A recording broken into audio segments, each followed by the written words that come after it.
All right. Welcome to the Fall into Tech podcast, hosted by myself. I'm Jamil Matten, and I'm here with Michael Rodriguez. We're two Marines turned techies. And on this podcast, we chat with fellow veterans about their journey from the military to the tech industry. Um, and this is in order to help you with your tech career. Yeah, join in weekly for guest interviews where we talk about tech, different types of roles to kind of just help you with your tech career. And today we're lucky enough to have Jacqueline Blackburn on. Jacqueline was a Navy Explosive Ordnance Disposal platoon commander turned venture capitalist. Super interesting story. So excited to dig into that. Thank you again for joining us here today. No, thank you so And much for having me. yeah, and we always like to start off with a fun fact. So what's a fun fact about you, Jacqueline? Yeah, so I really love doing art in my free time. As you can see in my background, I made 1,000 cranes and displayed them here in my bedroom. So I love working on like big art projects. I've always really been passionate about it. Took a lot of after school art classes in grade school. Did a lot of like ceramics classes. Still do them here in the city. So yeah, one of my passions is art. So between going to museums and doing my own projects, I spend a lot of time doing that to really focus on those creative outlets. Sick.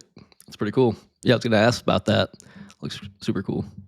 Yeah, it's actually based off of this like Japanese proverb that you get a wish granted if you make 1,000 cranes. So that was part of the motivation for doing it. It took me about 3 or 4 months to do, and then I ended up like hanging them all up, and it was like a fun project, and no paper cuts from that, which was very surprising. That's impressive. That might be the fun fact right there. Yeah, exactly. Exactly. That's awesome. That's great. Why don't we dive into your military background? Could you tell us, why did you join and what made you want to join the Navy in particular? Yeah. So I guess it started back in grade school. I rode the bus to school every day. So I had a really great friend and role model who was a couple years older than me. And so we grew up together. And as I watched her grow up, I saw her go to the Naval Academy. And that was really the first time I heard about different service academies. Service had always been really a large part of my life in general. I went to Catholic school, and we would go to the soup kitchen. We would go during the holiday season. We would deliver gifts to folks. So it was always like giving back to the community was always something I was very passionate about. And so being able to see a role in the military where you're serving your country, you're serving something beyond a mission greater than yourself. It was really interesting and intriguing to me. And then, I think at the academy, you spend 4 years going to, it's not really college, but it's still your academic career for to receive your bachelor's of science degree. And I don't think you truly understand the commitment you're about to make after those 4 years. Because everyone's so young when they're going through their service academies, and you're just trying to get through to the next day. But I think as it gets closer to graduation, you really start to see like what those next 5 years will look like for you, which is that minimum commitment after the service academy graduation. So I think like that was a real like defining moment for me of realizing like this was something I wanted to do and pursue. And it was an incredible experience, my time in service. So that I would say that would It's be really like cool. the motivation there. Um, and as you're going through the academy, do you get to choose? Because I haven't been through it, but I'm guessing you can choose your branch of service that you want to basically sign a contract with. What made you want to do the Navy versus any other branch? Yeah, so the different services have different service academies. So there's the Air Force Academy, there's Coast Guard Academy, there's West Point, so the U.S. Army, there's Naval Academy, which is what I went to. And I think when I was, applying to different service academies, when I went to, visit Navy, it just really aligned. It's like when you walk through a campus, you're like, this just makes sense. This is where I want to be. I got to do like a visit with, so I ran there all 4 years as a collegiate runner. So I did my official visit with a women's cross country team, and I saw all these women having incredible experiences, traveling the world, and these immense amount of opportunities. And I was like, I want that for myself. So I think that was really the reason I chose the Naval Academy versus West Point or the Coast Guard or Air Force Academy. And then during your time at the academy, you spend your summer going and doing different types of jobs and getting some experience as to what you want to do maybe after graduation. And that you go through this, this big process through what's called selection or selection, service selection rather. And so you, based off of like your class rank and based off of how well you perform, you get, ranked. And then that helps like ultimately dictate what you're going to get service selected for. There's certain like programs and types of jobs that are more competitive than others. So you could go to med school after their service academy and become a Navy doctor. You can go fly planes, but you have to meet certain medical requirements. For the special operations community, you have to go through like a physical screener. So there's a lot of different types of requirements based off what you want to do after. But the summers allow you the opportunity to kind of shadow different roles and jobs, whether that's in the Marine Corps or at a helo squadron or on a surface ship. So you really get a lot of exposure as to what type of job you want. And the thing that really, enticed me to want to be an EOD tech and get into the special operations community was the sense of mission and the sense of community. And so when I got to shadow, so you have to go through a screener, and if you perform well in this physical screener, you get to spend a summer shadowing an EOD platoon. And so I spent my, the summer going into my senior year with that EOD platoon, and I really fell in love with the people and what they were doing. It was a really hard, position to service select just because it's very competitive. And there's very few women that go into EOD. So I definitely had the odds against me, but I knew I wanted to do that. So I just put, my mind and body into it, and really, was super lucky and fortunate to get selected. Yeah, that's awesome. I don't even know where to start because, in the military, the EOD community is so highly respected. It's so dangerous. It's so rigorous to get into. And you're right, not very many women join. And you were saying it's because it was mostly because of the community and how they kind of carried themselves. So really cool. What years were you in EOD? Yeah, so I graduated the Naval Academy in 2013, and then you have to spend some time going through the training pipeline. So then I was down in dive school like immediately after graduation. So I spent 6 months at dive school. They just started this new program where it was a longer pipeline for officers where you would learn surface supply diving, you would learn scuba diving, you would learn Mark 16. So you'd learn all these different types of like diving rigs. And then you would also then go through EOD school, which is like almost a year, depending on what time of year you go, just because there's different breaks and such. And then there's an underwater phase to that EOD school, which is very unique to the Navy EOD community. And then you go to jump school at Fort Benning, and then there's a bunch of other air operations courses you go through and some additional training. So it's about a 2-year pipeline, start to finish. So I was all throughout kind of between Panama City, between Destin, Georgia, so all over kind of the south east part of America, and then was stationed up in Virginia Beach. And so I did 2 deployments with 2 different mobile units. So my first mobile unit was mobile unit 6, and then I walked right across the street to mobile unit 12 and did another deployment there. And so those were, 12-month workup cycles, 6-month deployments.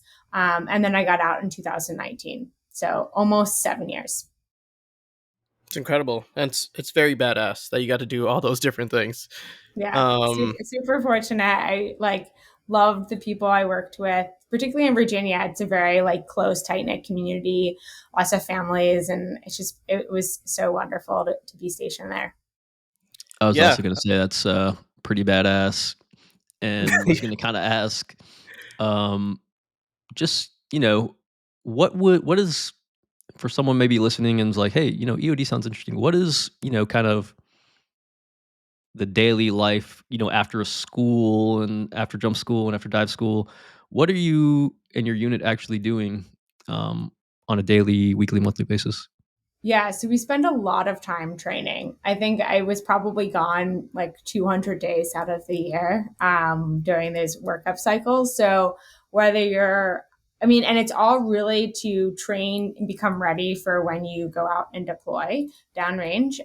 So you spend a lot of time going to different schools, going to different, doing your own training, whether that's, making sure that you're staying up to date on TTPs and procedures that are happening kind of in the AO, in the area of operation that you're going to be forward deployed in. Definitely a little bit of admin work on the back end. As an officer, you have to you do reporting requirements, you have to maintenance your gear. And so there's a lot of different responsibilities you have within the platoon. And then, the time that you're not training, there is, a little bit of grace period before you deploy. And then you're on your 6-month deployment, and then you come back and you kind of rinse and repeat. So it can definitely be taxing for folks, just because of the kind of that constant cycle. But it's really fun, and you get to learn so many cool, interesting things outside of what you learn kind of fundamentally at school during those first 2 years of training. So it's pretty neat to be able to kind of learn the different focus areas within the community. So, as EOD techs, we are responsible for not only responding downrange for, say, a UXO call or an unexploded ordnance, traditional ordnance call, but also something maybe in the IED world or in the chem bio world or in the nuclear space. So you do have to stay really up to date on those core competencies. And that can be a challenge because you don't really become a master of any specific type of response, but you have to know all of them. So that can be, challenging on its own. But it's very rewarding. Yeah, that's so cool. That's so cool. I'm kind of speechless here just because you've been through a lot, and it's a lot of really high speed training. You've been deployed. I can relate. I was stationed in Virginia Beach for a little bit and got to train out there. And in my platoon, I was part of a infantry unit where my team leader, stepped on an IED and lost his legs. And so, can you talk about how you've seen the evolution of the enemy using IEDs, and what are some things that we're doing to kind of prevent? What are some of the tactics and strategies that we're using in the field to kind of help shape and combat such scenarios? Yeah, absolutely. I think the warfighting environment has changed drastically even since I've been in. I do think that there's a huge emphasis on doing things remotely, whether that's through, having a forward look or a recon look from, a robot, or depending really on like the threat assessment of the environment and kind of the target or focus, trying to do things as remote as possible to keep people safe has always been something that I think will continue to exist. And I also think too, keeping like a close eye on how the enemy is changing their own procedures and being able to quickly respond to those and make adjustments to our own TTPs to keep everyone safe is super important. It's funny because one thing that I learned was from like even my chief and from some other more senior folks in the EOD community was never go, take the same path you took into an area. And so I still employ that today, even in my own life, where like, I think it's just kind of these things that you learn that become kind of like habitual that you even kind of employ in your own life. Like, for instance, when I go to work, I typically don't take the same path home that I took. Like, I'll take a different train or do something different just to keep other people that may or may not be watching like on edge or like not always in the know of where I am. And I think that can be like, I mean, maybe that's an unhealthy practice, but it definitely is really important that like these TTPs do become a practice and or of like a lifestyle for folks going down range. But yeah, I mean, it's always evolving and it's always changing. And I think the biggest thing that we can do is like keeping a close eye on the enemy and how they're operating so that we can like defeat them or work in an offensive manner to defeat them. So yeah, I would say that's probably the biggest thing. Well said. What made you, or I guess, could you tell us what were the best and worst parts of your time in service? I would say the best parts were definitely the teams and the people I worked with. I think it's really hard. It was really hard getting out because I think the military makes it really easy to have a team and have a sense of mission without like that just being a given, right? Whereas like when you're now in the real world, you have to go out and find that, and that can be like really eye-opening for folks that like have never really had to do that. So that I would say the people was definitely the best part of my military career. I think the worst part was realizing that I wasn't always going to be able to be operational as an officer, and that there is a lot of politics and bureaucratic systems and processes can be really slow. Like, to get any change done takes so much time and effort. And even when that does happen, sometimes there's still no change. So I think that's kind of one of the reasons why I got out. But two, like, I think I don't think that's like, I don't think I'm the only one that thinks that. And I wish there were better processes in place to help enable change faster. And that would be probably like one of my biggest frustrations about being in the military. Yeah, it makes sense. And so, because you weren't operational and as I guess you were leveling up as an officer, it sounds like you were getting away from the field, and operations is kind of what led you to get out. Yeah, absolutely. It was. And I think like, as now you really only have you can only really do like 2 deployments with a platoon before you then go sit in the op shop or you're the Pentagon or, you're an admiral's aide, right? So I think that for me, it was that like, decision point of, do I want to groom myself to command and stay in for 20?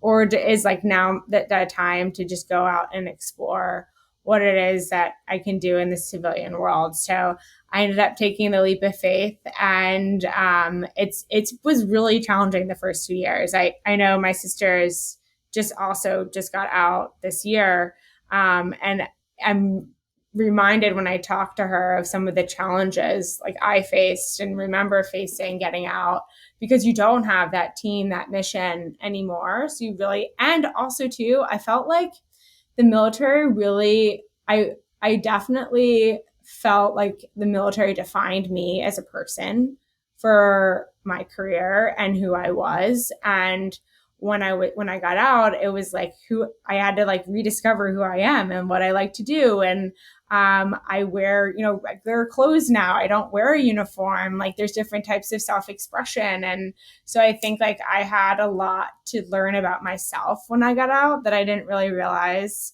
Because it's really easy to like fall into place, be in a uniform, do what you're told, and go out and do your operations, or um, you know, and I think sometimes you get trapped in that kind of environment, and that's just your identity.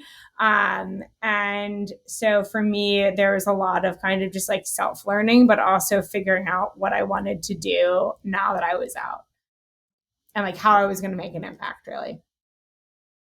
Yeah, I think that's important to share because I think people underestimate the lack of mission and lack of purpose when you get out, because sometimes when you're getting out, you're so ready to get out that you're like, everything's going to be awesome and everything's going to be great.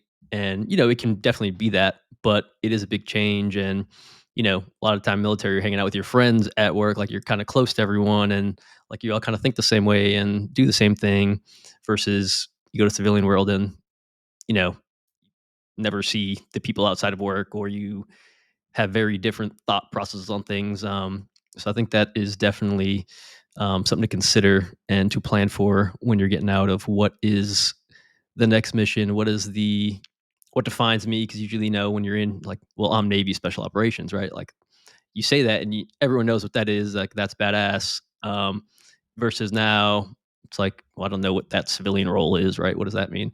So it can definitely be a big change. And I'm curious what led you to kind of go down the road of tech or technology versus, I don't even know what all the options are out there for EOD, former EOD, but I'm sure there's some interesting opportunities out there for that.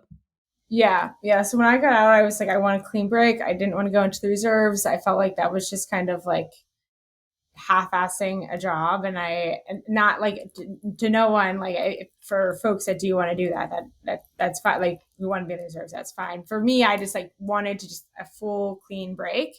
And so I moved to New York. I had done all of my pre-med prereqs for medical school, so I had plans and intentions of going to Columbia and starting the medical program there. So I did my first semester.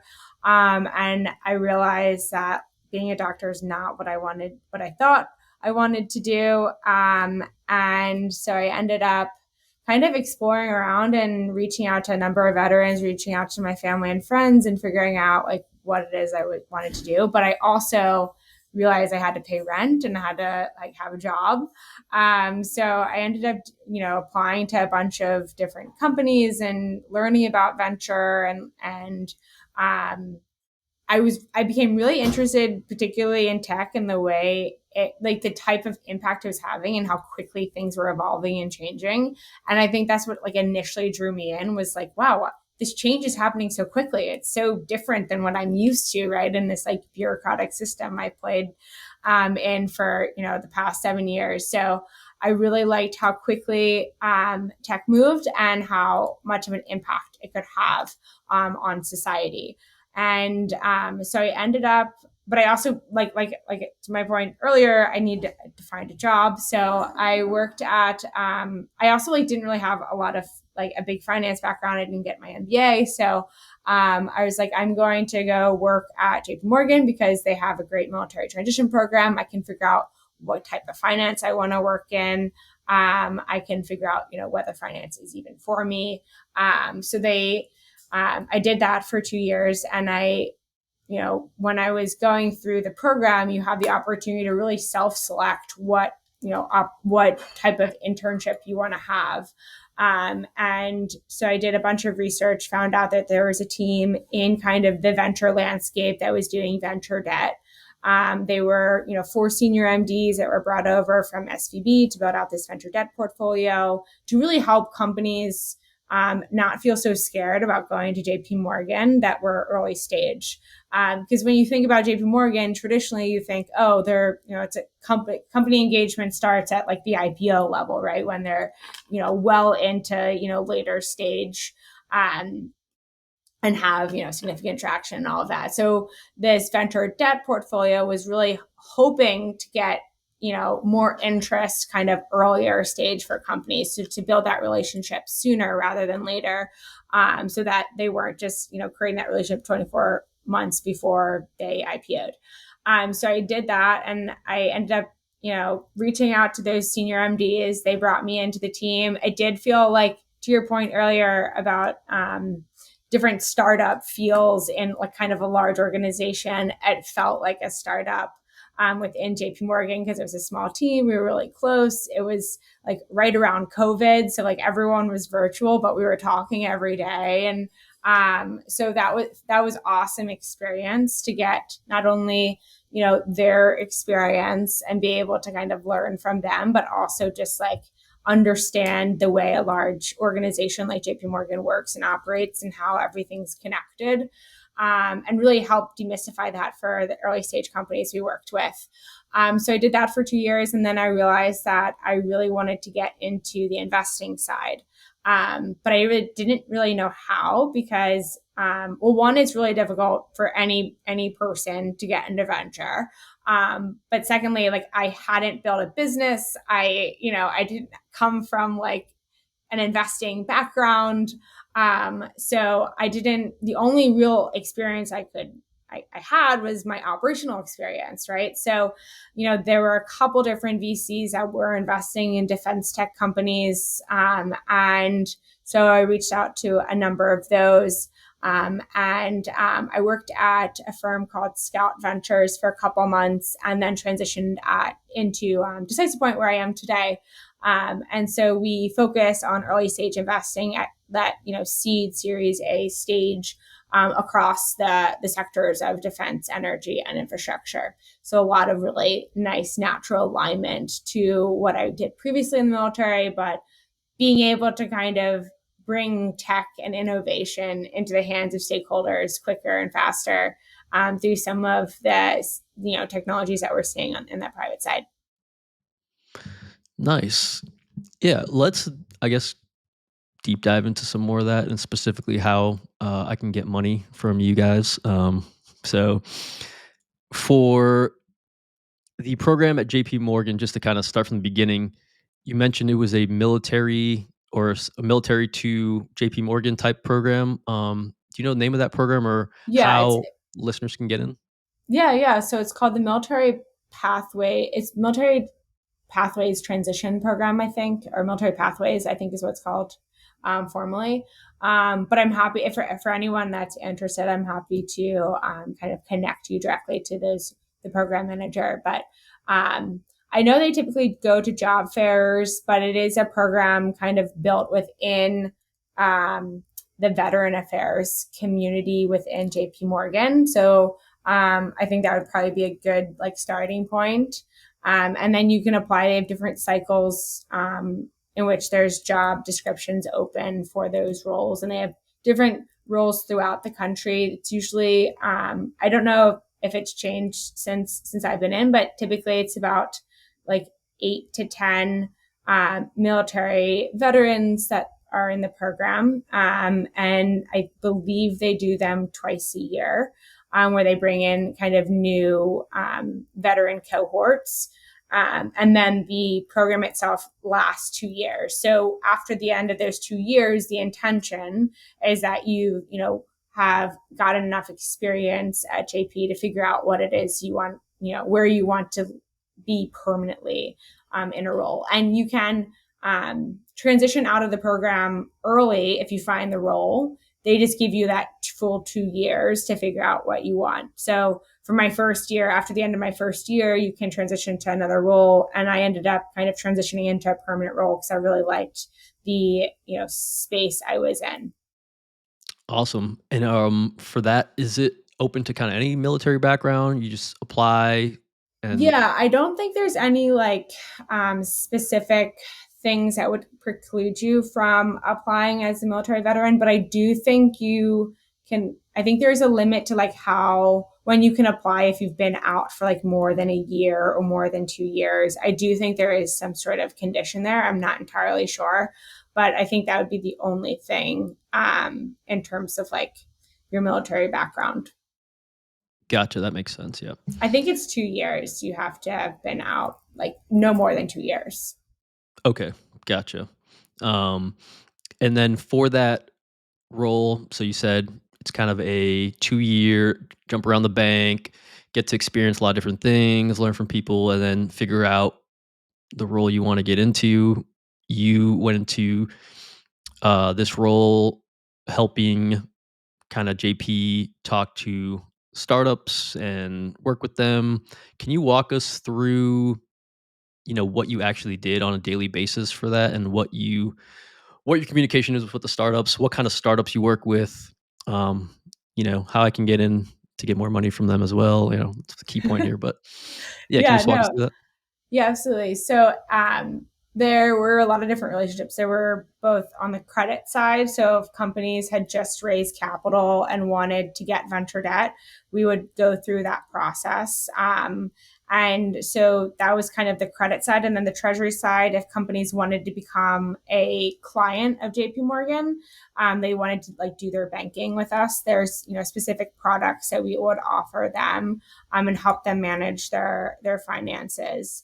And so, I kind of played on both sides there. So I would, not only diligence companies that were looking to get funding, in terms of like venture debt, and then also looking to bring in new clients and to help them, have a good banking solution for their business. And so we worked with a number of different companies, and I really enjoy, like, when I got out, I was like, I really want a clean break from the military. And so getting to work at JP Morgan allowed me to kind of work with so many different types of companies that were like, had no applications to the defense community, right? Some of them, right? And so it was like really nice to get that exposure to just work with people that don't have any military background, that, don't know any like different types of capabilities needed or whatnot. So I worked with, fintech companies. We worked with consumer companies. We worked with like traditional B2B SaaS companies.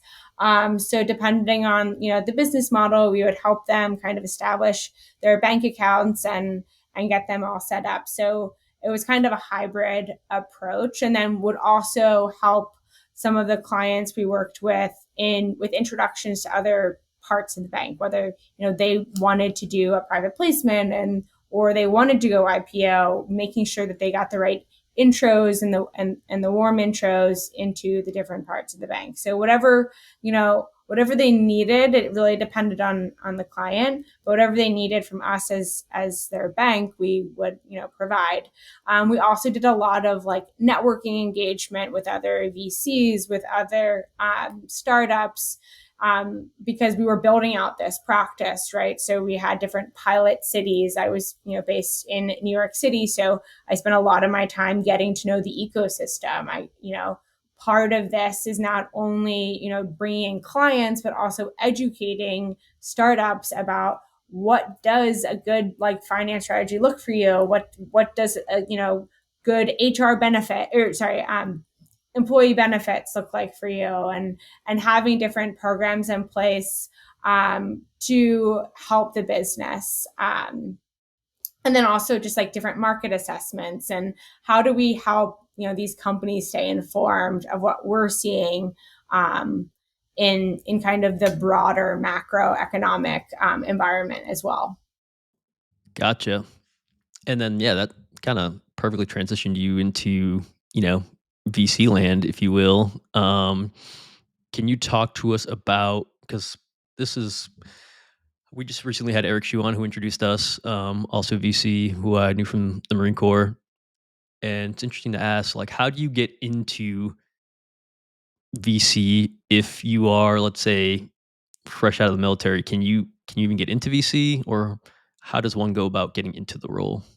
Yeah, I mean, it's definitely possible. So I actually have a number of friends that have interned at VCs and then been offered roles afterwards. So Skill Bridge, for instance, is a great program, right? You can really pick whatever role that you want to take for those that extended period of time. I can't remember if it's like 3 or 6 months, but on the back end, you have the opportunity to potentially, get hired into wherever you intern. So there's programs like that can get you in the door there. For me, I built a lot of relationship. I was really big into the network game. Cause I think a lot of VCs, like who, like all of your connections. And for me, I just wanted to learn as much about the community and the different types of people and how they all kind of played together in that environment. So that was how I got kind of involved in the VC community more wholeheartedly. It was really just like going to networking events, going to different, types of in-person events that allowed me to just meet more people. That's actually how I met Eric, was like at a networking event. It was actually like one of my first VC networking events when I met Eric. And then we just continued to engage regularly, right? Like we met for coffee. We, actually really became really good friends too. Even outside there, we were both part of a smaller like group of kind of what we call newbie VCs, which is an organization kind of that one of our friends started, and there's like 300 investors that are like new to VC. And we do ski trips. We go, out to the Hamptons together. We've done, even just like Friday night dinners. So it's a nice little, we do like game night, it's a nice little community of people. And so as that continues to grow, like my network continues to grow. And so that's really how you get connected, is just meeting people and then figuring out what roles are available. And also I think too, like a big thing is figuring out what type of VC you want to work in. Like what type of investments are they making? Is it a thesis that really aligns with your own mission? Do you like the team? What type of work environment? Is it in person? Is it hybrid? Like these are all things to consider. And I think you can really narrow it down. Unlike other types of like finance jobs, you can really narrow down what it is you like and what you don't like, and really pick the VCs that you want to work with, right? Because you have different categories of VCs. You have your blue chip VCs that are large. They play a lot like PE firms, quite frankly. And then you have kind of the smaller funds. You have defense focused funds, you have climate focused funds, you have consumer focused funds. You can really like pinpoint what you want. And then it's just like finding the right team that you want to build with. And so, did a lot of research there to figure out what it is that I wanted and what I cared about. Gotcha. Yeah, so sounds like key is definitely networking, going to some of these events. Shout out to Eric for helping you get on this prestigious podcast here. And for these meetups, right? That's one thing I've been trying to figure out here as well, North Carolina, as I try to get more into the startup scene, if you will, of where do you find these events? How do you know which events to go to or who to talk to? Can you kind of talk about how you found these events? Yeah, I think it starts with like getting to know people, just kind of in the ecosystem. And then whether that's like signing up for different organizations, maybe like it's a co-working environment. They send out a weekly newsletter of like their happy hours, right? Or whatever events they're doing, and just going to those. I'm like not really a outgoing person, and like I'm a very introverted person, so it was really hard for me at first to like be so extroverted, because that is like really the nature of our job, is like talking to people, going to see people, um, meeting founders, and all of that. So for me that was like definitely challenging, but I think it starts with just meeting a couple people, figuring out the ecosystem, getting on some of the newsletters and engagement, and then from there, it just kind of continues to grow, right? And I think that, as you learn more about the ecosystem, you realize what are the events I want to be at versus the ones I can skip. And it's really easy in New York because there's always an event going on. Where I do think it is probably challenging in other areas, finding those communities and those like niche kind of environments. But yeah, I mean, they do exist. You just kind of have to go out and find them, and you can find them. I know a number of folks will post things on Luma or Partyful or Eventbrite. So those are great kind of resources to look for different events. There's a ton of accelerator programs, and they'll have demo days, and that'll bring in folks from the startup community, the investor community. So if you go to those kind of larger conferences or larger events, you might be able to establish a broader network of people, not only startups, but maybe some investors you want to meet. So you can really kind of broaden your own network at some of those larger conferences. And I remember going to a lot of kind of the larger events just because I didn't know anyone when I first started. And now that I'm kind of a couple years into this, I really enjoyed the more like smaller, intimate conversations and dinners. And I know the things that like I want to go to and have a better sense of, and time management in terms of like what I want to achieve out of going to a networking event. Awesome. Yeah, no, that's great insight. And I guess before we jump into, what is a VC and all of that, the startup scene you kind of mentioned in New York City, it's pretty well known to be good, but everyone really talks about San Francisco, right? As the best startup scene, kind of where the most innovation's happening. With your experiences, is New York just as exciting as people make San Francisco sound? I really like New York. I think New York is very unique because you have the the most talented people in any industry here, right? Like you can be walking down the street and be, talking to see an artist and then see like a financier, right? Whereas I do think there is a bit of homogenous environment in a place like Silicon Valley where like there's just a lot of tech. So I think that's really unique about New York is that you have this really colorful ecosystem of people that are doing a lot of different things very well, right? Not only is it the finance capital, but it's also a great place. Like you have FIT down the street. You have so much like different types of industry kind of here centrally located. So I think that draws in a lot of really unique talent. And there's just also just a lot of people here. And so I think you get a real sense of kind of diversity of thought, of kind of just think like of thought and of kind of culture. And I think that's really cool. I will say though that a lot of people think that if you're not in Boston, if you're not in New York City, if you're not in Austin, if you're not in SF, that you like you have no business building something. And I think you can build something successful anywhere you live. And I think it's about having the right strategic partners, building the right team and culture, and building a solution that has great impact. So I don't think like you have to be a founder and live in a top city where there is kind of like a lot of capital. I think you just need to build a really good product with a really good team. I think that will go much further than like where you are situationally. But for me, like I've really enjoyed New York. I've gotten comfortable living in a city. And I do think from like a networking perspective, it's really helped me kind of grow and figure out the ecosystem within VC. Yeah, no, it's good to hear. There's hope for me over here in Charlotte, North Carolina. So we'll see about some of those meetups. And now, I guess diving into kind of the role now. If you were explaining to someone who's EOD in the Navy, doesn't know, never heard of VC, like how would you describe the role of venture capitalists? Yeah. So, well, first I will make a note. So, Decisive Point is more than just a venture capital firm. We're first and foremost a venture capital firm.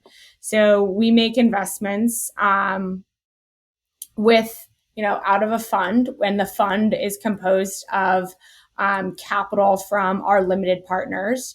And so that capital is then deployed into early stage businesses that are just beginning to gain customer traction, to pilot, to sell their product, to go to market with their product.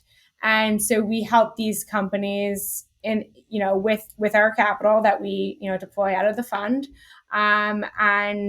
We help them in a very unique way that a lot of VCs maybe don't focus on.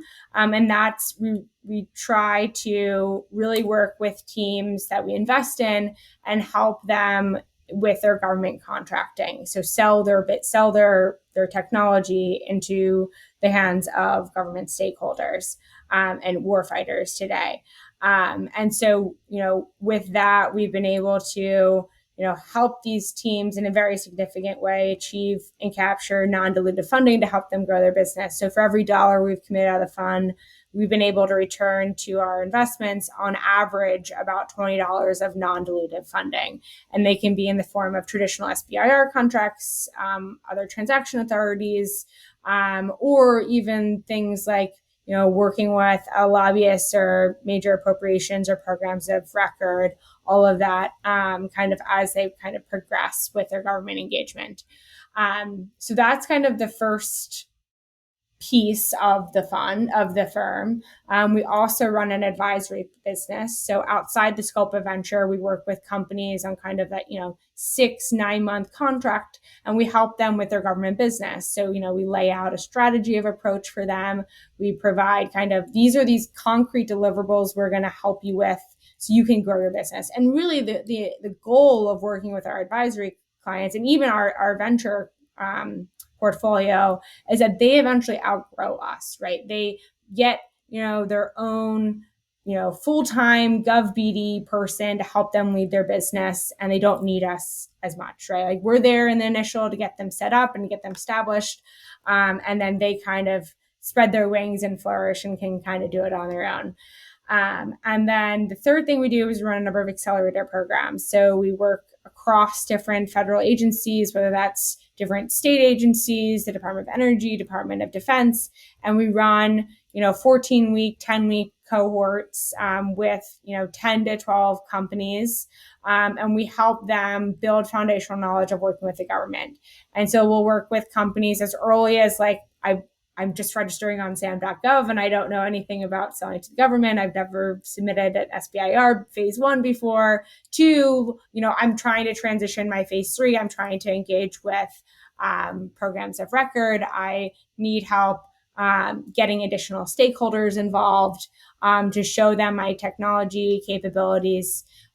So that also provides a really great, not only deal flow for us on the investment or advisory side, but just another way that we can work with different agencies within government to help bring technology faster and to help kind of create levels of defense and deterrence against our enemies today. Wow. Yeah, that sounds like Decisive Point has a lot of interesting different roles you can kind of be in. It's not just one set thing. There's a lot of different options there. Can you, again, with the different options, this will vary a lot, but for your specific role, can you kind of talk through what a day looks like for someone who may be interested in getting into something like this, like the team, what you do? Yeah, absolutely. So I would say my role is, I think all of our roles are pretty unique at Decisive Point. We kind of play in a lot of these different business lines. So for me, I spend about 50 to 70% of my day working in the accelerators. So right now I'm managing 5 different accelerator programs, and kind of the day-to-day operations there. And I obviously do that with other parts of the team. And so it's awesome getting to work with people that you enjoy being with. And so it's definitely a lot of work, but it's not as much of, work when you get to do it with people you like.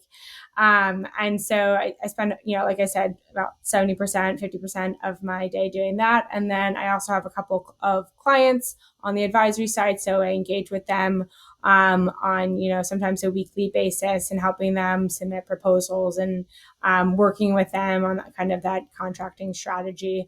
And then I also talk to a lot of founders as we're looking to make investments, and also engage from, portfolio management side, making sure that, if we have companies in our portfolio that are fundraising, who can I connect them with to help them raise additional funding, and how, they want to get access to a certain customer, right? How do I help bridge that and create that warm intro there? So, we not only do I get to help manage the portfolio, but I also get to listen to a lot of news and up and coming startups in their pitch presentations. So it's fun to be able to do a couple different things within the firm and not just be kind of siloed into one business line. And I also think there's a lot of overlap, right? So if I'm, learning or reading about an experimentation event that, we communicate to one of our cohort teams, if that same experimentation applies to an advisory client or to, a portfolio company, I can share that. And it really kind of feeds naturally into some of these other businesses. And so, yeah, that seems to be pretty rewarding. And it's interesting because I never had an acquisition background. When I was in the military, obviously, 100% operational. So it's been a huge learning curve to realize how difficult it is to work with the government. Not surprising though, but it is very difficult. And I have an incredible team that, one of our senior partners, he spent 10 years managing the Aegis Weapons Systems budget, which is a multi-billion-dollar budget for the U.S. Navy. So backgrounds like that of the team members I work with is incredible because they have so much knowledge and are just so sped up on how these things work. So I've learned so much. And I think that's what keeps me enjoying the role, is that I feel like I'm constantly learning. There's constantly something I don't know and I want to know. So I think that curiosity and that engagement has been really helpful, and it's kept me really motivated, particularly at Decisive Point. Yeah, and I mean, tech moves so fast, and there's so many different things going on that I feel like, if you're interested and you're curious, there's just so much out there that you just never run out of things to explore, if you will. Yeah, truly. And I also think this probably applies to a lot of folks in the VC community. I don't think you really have a typical day. And I think for someone that doesn't want kind of a routine or kind of a, consistently kind of the same thing every day, VC is a great opportunity for you to not have that. And you're talking to a lot of different technologies companies, you're talking to a lot of different people and networking with different people. So I think it definitely keeps your curiosity. But like I said, you have to kind of be used to not having the same routine every day. Gotcha. And, something that's I always found interesting was, I know you are, like you just mentioned, you're working with the accelerators, you're working with kind of advisory roles and stuff. But for, that kind of role, or, venture capital, trying to go find startups, one, how are you evaluated? Because I feel like it's, specifically if you're just trying to go find startups, it could take 10 years for, one of those companies to be successful or not successful. How are VCs evaluated? Yeah, I guess that's really the question. Is the question how are they evaluated from a company perspective, or how am I evaluated at the firm? At the firm, as far as let's say you're new into the company and you want to, be successful or get promoted. Hmm. How are you evaluated to know if you're good or bad when, some of these companies take so long to know if they're good or bad? Yeah.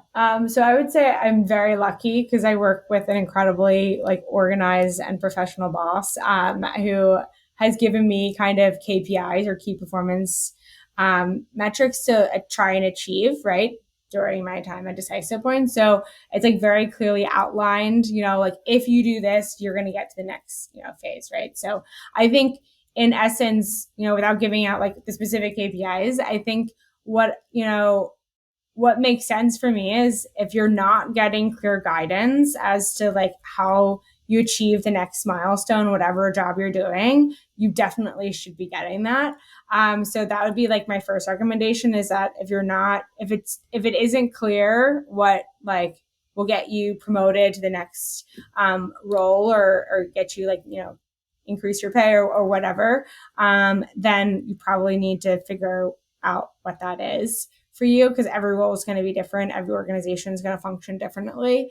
And it needs to be like very transparent to you as an employee. And so I would say like that'd probably be like my biggest piece of advice. And I also think too, like having a good work ethic, which I feel like is self-explanatory, but like staying motivated, I think typically in the VC world, you want to be able to understand not only the nuances between like the different terminology, the different financial models, and the different like hard skill sets that you need to be successful, but also being able to leverage networks, being able to bring in the right deals that go through selection committee and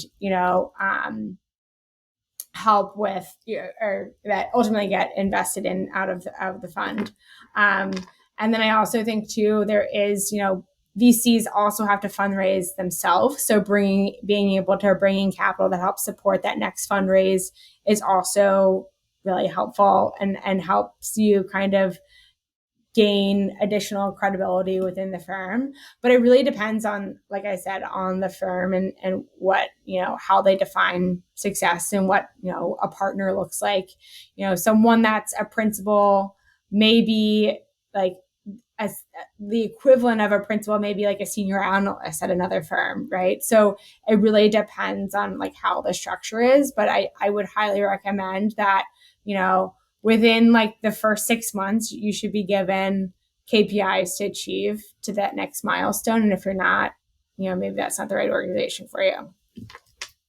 Yeah, no, I think that's probably better advice than just saying specifically how you're evaluated, because it does differ so much, and that kind of translates to really any role. So yeah, no, that's good advice. I want to go back to your firm. What do you think initially drew you to Decisive Point's mission? Yeah, I mean, I think I ultimately realized that while I loved my time working with different founders and different startups at JP Morgan, I felt like very mission aligned with working kind of back in the defense space. I also really liked the fact that I could talk to founders and could give my feedback as to whether a technology would be a realistic capability for folks downrange, since I had that experience. And that felt very natural. And then I think too, just, when I did, and, when I was thinking about joining the Decisive Point team, I did get to meet the team and just really connected with the people that work there.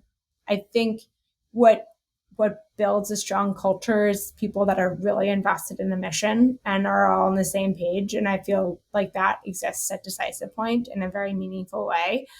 People don't stay around if they don't believe in the mission. And so I think that kind of a combination of those things is what drew me into a firm like Decisive Point.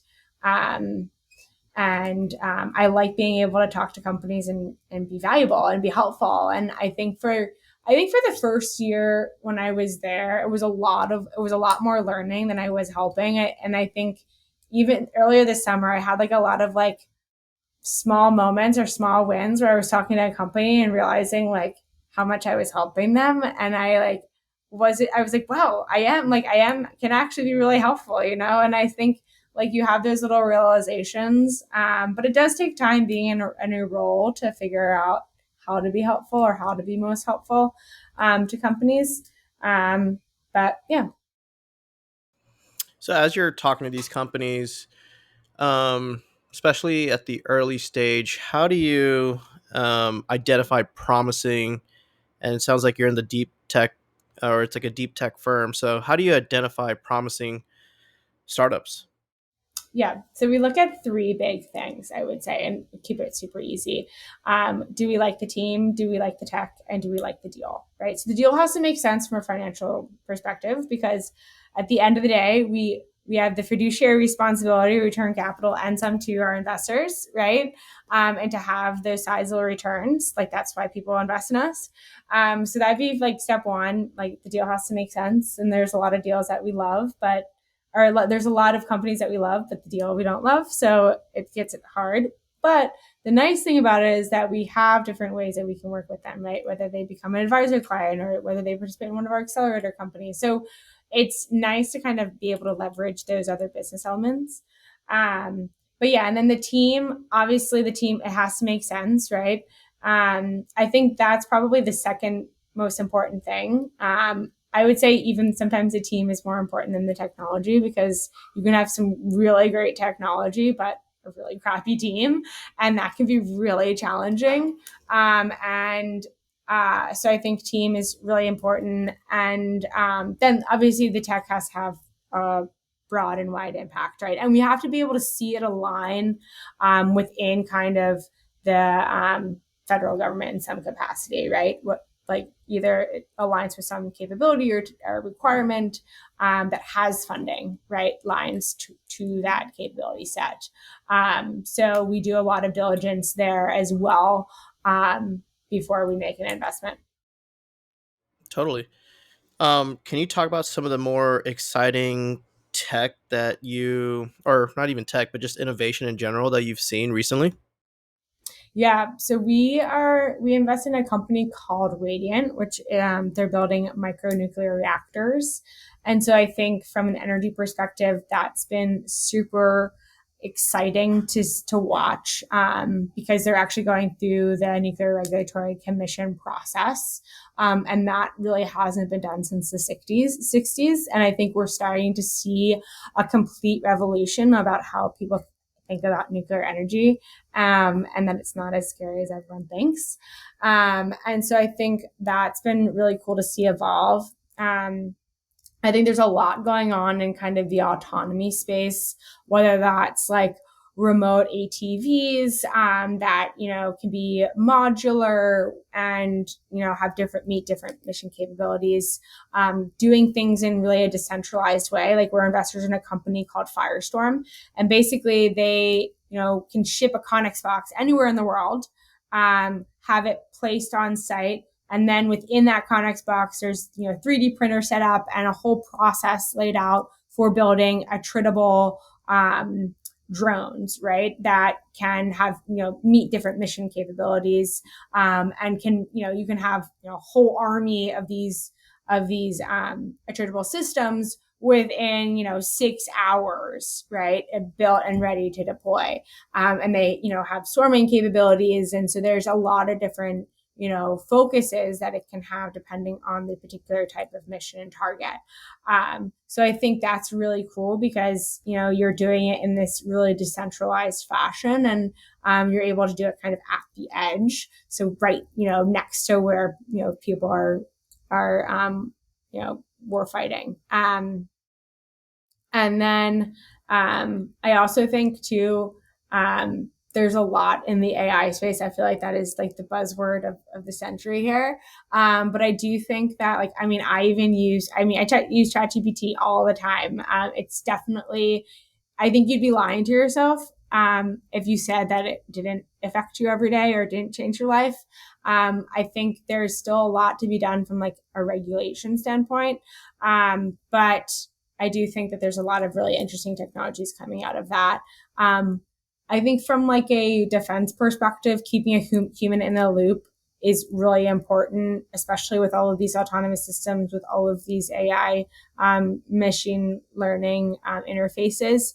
So I think that is something that will continue to exist no matter how much technology evolves. Those companies you mentioned sound super cool. Yeah. Yeah, we're super excited about. I mean, we love all of our portfolio companies, but yeah, those are just two highlights from our teams. And I guess with that, those companies sound awesome.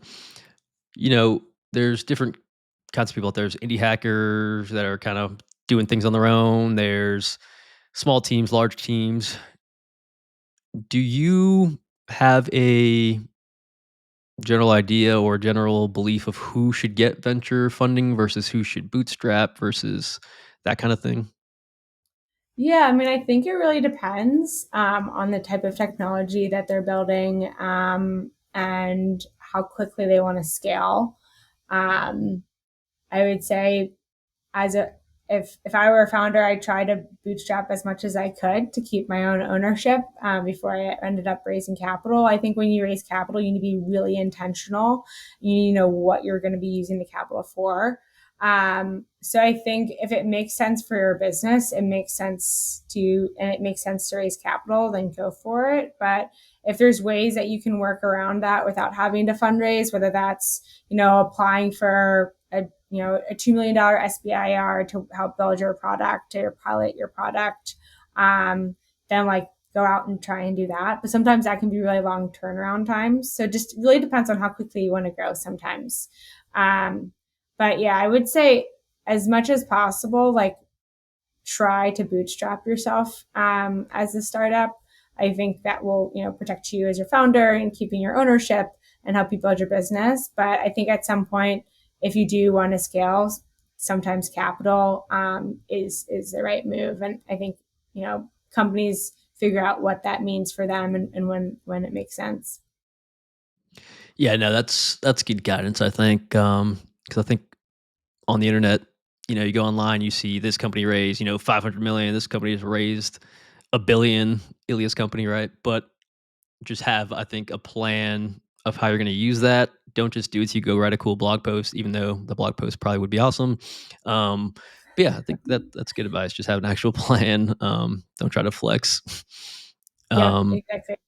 Yeah, like I would say like too, like don't get a big head about how much your company should be valued at. I would always err on the side of conservative. There are some really crazy valuations we've seen recently, particularly in the defense sector. So I think that it's really important to be realistic about those, but also like don't undersell yourself either, right? So don't do the opposite of that, right? So it's definitely important to have that balance. yeah, balance is key for sure, I think. And you mentioned AI. I use, as a software engineer, use all kinds of AI stuff as I get familiar with it, just to kind of just aid me, make me iterate quicker, all kinds of stuff. How do you use it at your job? If you do, I know you say you use ChatGPT, but how do you use it? And do you see AI changing, kind of the VC role in the future? Yeah. So I actually use it in a lot of different ways. Whether it's like I have to write a lot, whether that's an email, whether that's a LinkedIn post or something like that, right? So sometimes I use it just to like I'm trying to think of a new way of doing something, right? Like or thinking about a concept, and seeing, what ChatGPT comes up with based off of that concept. Like we'll lead breakout sessions, right, with our cohort team. So sometimes I'll, just try to get ideas, like look at, write a prompt in ChatGPT and ask how they would respond to that, right? So I think it can be a tool you use that helps you, complete things quicker in terms of just like, how you want to think through things. It just sometimes gives you a different approach to the way to tackle different problem sets. So yeah, I would say it's a combination of those things that I use it. I did use Dolly for a while because I really like some of the graphics and it was just like fun to play around with. Back to my artist love. Yeah. It's fun to be able to just like, you know, have random prompts and see what it comes up with. I think that's really fun. Yeah, I imagine you have some strong opinions around generated art and how that's impacting artists. Um, if I'm not mistaken, do you have any strong opinions around this controversy that's going on right now? Yeah, I would say nothing super strong. I think I'm not very good in terms of like generative art, or I guess like the prompt stuff. Yes, it makes sense from a generative art perspective, but I would say like I in general, like when I want to draw something, I usually have like a paper and a pen or like a canvas. Like I'm very like hands on. I want to be able to feel it. So being able to like be on an iPad and create something is really hard for me. I know a lot of people that do it and are very good at it. It's definitely something it's on my like bucket list to like try and get better at. Um, but I do think that like really art is a form of self-expression, and I'm not going to be, one to say it's not art if it's, through generative AI. I think it's about how you express yourself, and it's your own kind of individual style. So yeah, I would say I don't really have a strong opinion against it.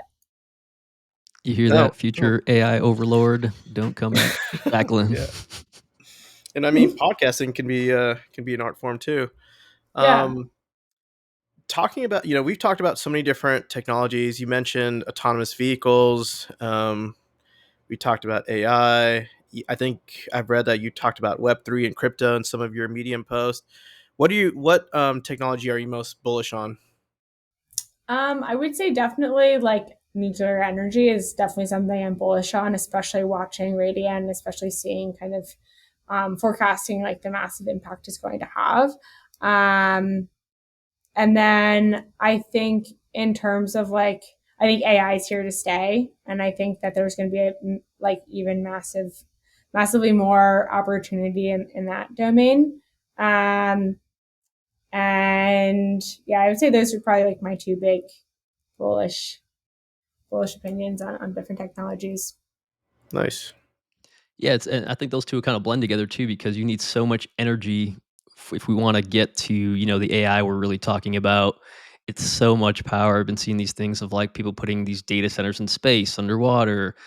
Obviously, Nvidia's valuation going wild, and it's going to take so much power to do. And I've been hearing interesting things about that nuclear stuff you're talking about. So, it'd be interesting to see. Yeah, definitely. And yeah, I mean, we've had a super informative talk here. Jacqueline, I want to thank you so much for being on. We're going to link your LinkedIn and company website in the description. But is there also anything else you want to plug or anything else you're working on? Yeah, absolutely. So we're, like I had mentioned earlier, working on 5 different accelerator programs. We have 2 programs that currently have applications live. So we work with the state of Hawaii, HTDC, which is Hawaii Technology Development Corporation. They partner with us, and we run the Quest Accelerator, and you can find out more information about the application process on our website, www.thequestaccelerator.com. And then there's also another program that's currently live called Ensign Propel Maritime Digital Defense, and that's with mission partner Nav I4, so information warfare. And so that's, there's focus areas particularly around cybersecurity. It's based we'll have, it's a hybrid event, so we'll have some in-person event and demo day in Virginia, and then we'll have virtual programming as well. And that application is also accessible on the Ensign website called, and their website is www.ensign.mil.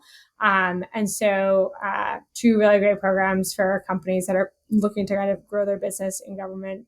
One kind of being more focused on Hawaii and building resiliency there, and then 2 focusing kind of on the different cyber threats, and working with Nav4 um, out in Virginia. So 2 great programs, 2 great opportunities to work with us. We don't take equity in these programs, so it's really the benefit of the founders to meet, engage, network with the right stakeholders, help them with their proposals as they craft different opportunities for themselves. So Awesome. Excellent. Well, yeah, Jacqueline, it's been a towering sense of honor to speak with you, and we'll link any resources that we talked about in the show notes and in the description. And we'll also put our socials in the description as well, so feel free to reach out or give us suggestions. But thanks for joining us, everyone.